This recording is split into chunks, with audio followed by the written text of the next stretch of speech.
yaani kama kukua lakini kama ilisha. Yaani niona mazingira.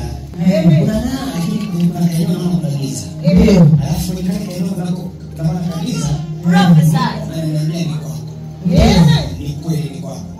Kwa sababu kwenye ukiacha nione mwanzo nilikuwa naona kuna kitu kinapita kwenye kichwa chako. Kuna kitu kinakufanya kuna wakati unakuwa hauko sawa. Ni kweli. Kuna wakati unakuwa kama unachanganyikiwa kabisa. Ni sahihi. Sikiliza. Sasa kuna roho ilikuwa inasababisha. Nilikuwa ninaona kitu cha mtu. Alafu chini joka. Alafu naona limekaa pale. Lakini ile joka au kitu cha mtu kilikuwa kinafanana na sura ya kwako.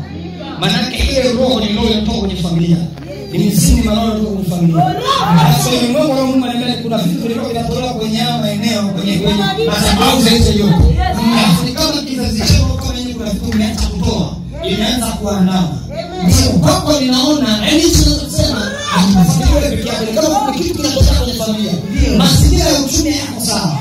Kuna vitu viko sawa kweli. Ni kweli. Ndio profesa. Nyumba.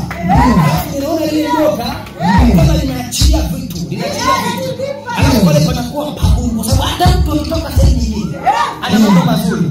Akija kwenye nyumba yako na mbele huyo mkuu. Ndio kweli kabisa. Kwa sababu kwenye Mungu wao wanaona ile joka imesimama hapo. Anasuia hapo.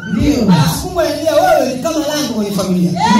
Unachagua kuna mazingira ya uchumi kwa alikuwa mazuri. Na Mungu anasaidia watu. Mungu anasaidia sana.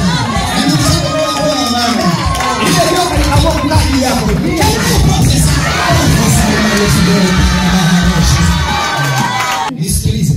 Nimejiona hii nyumba. Picha ninaona kaeneo kale.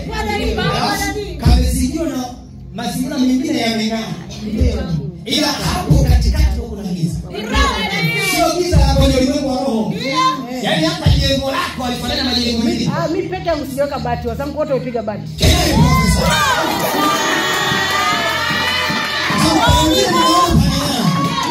Ila kwake ni kwa sababu panang'aa.